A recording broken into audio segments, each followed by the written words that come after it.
Diferente do que muita gente pensa, narcisistas são inseguros e muito frágeis. É um sofrimento enorme ter um tipo de personalidade narcisista. Hoje em dia se diz que todo mundo, o chefe, o parente, o pai, a mãe, é narcisista, menos ela mesma. Na realidade, todos nós temos um pouco de narcisismo ou muito de narcisismo. Se você lembrar bem, a história do Narciso é um mito grego. O Freud vai pegar esse mito e reinterpretar à luz das dinâmicas psíquicas.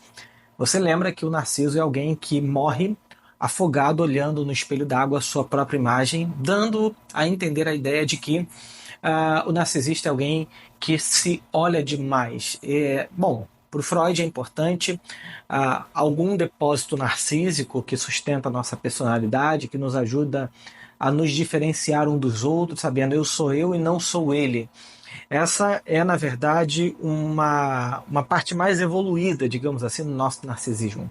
Esse tipo de narcisismo que adoece o sujeito é quando ele fica muito fixado nesse primeiro momento do narcisismo, onde o bebê ele é onipotente, ele é um ser que acredita estar dominando sobre tudo, sobre todos. Inclusive, a sua mãe é uma extensão dele. Ele acredita que ele é quem faz a sua mãe existir, a sua mãe lhe dar comida. Ele está controlando todas as coisas. Daí uma primeira etapa desse narcisismo é a ideia de que ele controla tudo e a todos. Então, existem situações dramáticas que a pessoa, por exemplo, se ela ameaça acabar com a própria vida para que tenha o controle sobre o outro. Isso, como diz o Zimmermann, é um aspecto narcisista da personalidade dela. Porque, no fundo, o narcisista ele tem um medo enorme de se separar, de se perceber como um sujeito autônomo, de bancar, digamos assim, a sua própria vida sabendo quem ele é e sabendo que ele não é o outro.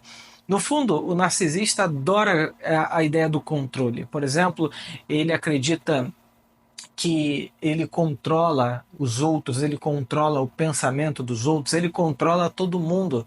No fundo, é o medo do desamparo. Por isso que é tão frágil, por isso que muitos narcisistas eles acabam sempre idealizando muitas pessoas, e são pessoas que você vai perceber o seguinte: estão sempre com uma pessoa ideal na frente delas. Então, agora, fulano de tal é a pessoa mais incrível. Ela consome tudo daquela pessoa, absorve tudo daquela pessoa, abraça tudo daquela pessoa, imita aquela pessoa.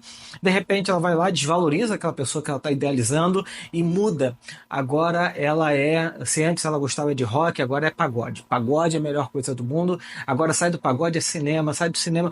Então, ela está sempre nesse movimento, porque no fundo, como ela tem muita dificuldade de se perceber, de saber quem é, de saber de se diferenciar do outro, ela precisa pegar um pouco das imagens que está fora dela para se entender como um sujeito. No fundo, é um sofrimento enorme. Mas, por outro lado, há ganhos dessa idealização, porque o contrário disso seria passar por uma ferida que é muito dolorosa, muito difícil.